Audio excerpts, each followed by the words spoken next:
Hey guys, this is Scott from the Average Joe's Armory, the channel for the Average Joe, and today we're going to be wrapping up part 3 of our 3-part mini-series. So we started taking a look at Remington's pump-action shotguns, in fact the first pump-action shotguns that they made starting in the early 1900s, and we started with part 1 with the Model 10, part 2 with the Model 29, and now today we're going to be talking about the Model 31.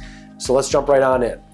C.C. Loomis, who is also the innovator and designer of the Model 29, took it one step further and decided to transition from a bottom feeding and ejecting shotgun to a side ejecting shotgun. And first, in fact, this was Remington's first side ejecting shotgun that they came out with. So C.C. Loomis went to work and he designed this, and Remington started producing it in 1931. Also why it's the Model 31, and it had a really long run all the way till 1949.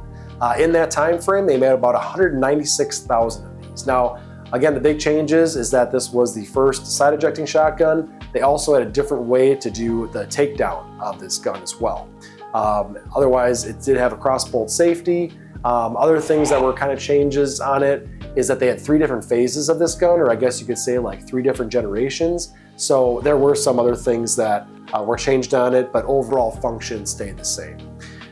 These came in 12 gauge. They also started making these in 20 gauge and 16 gauge. So that was Remington's first time kind of spanning out to different options in terms of the caliber.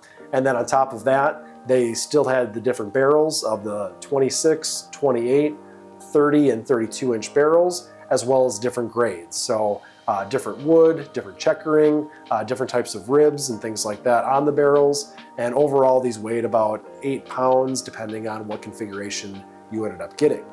Another cool fact about the Model 31 is that because it was produced during World War II, they actually came out with what was known as the riot gun, which had a shorter barrel and a couple of other features on it as well. And quite a few of these guns actually saw service overseas during World War II. Another fact about these is that Remington's always kind of been known for such a smooth action, especially on their pump guns, and that actually really started with the Model 31. In my opinion, at least, the Model 10 and 29 don't even compare to the 31 in terms of how smooth that action is. They actually called it the ball bearing repeater. Now, there's no ball bearings in it or anything like that, but it's that smooth that it pretty much does all the work itself. Which is pretty awesome. Now, some of the downfalls of this gun is that it was really expensive to make. There's a lot of parts, there's a lot of processes, and a lot of machining that went into these guns, which unfortunately actually was their demise in 1949. They got a little too expensive for Remington to make, and a little bit too expensive for the customer, and that's when they designed the Model 870 and brought that out, but that's a different video for a different time. Another final thought on the Remington Model 31 is that it was a little bit ahead of its time because Mossberg came out with the Model 500, or the Mossberg 500 shotgun in 1961, and that was actually designed off of the Model 31, which again is a really cool fun fact.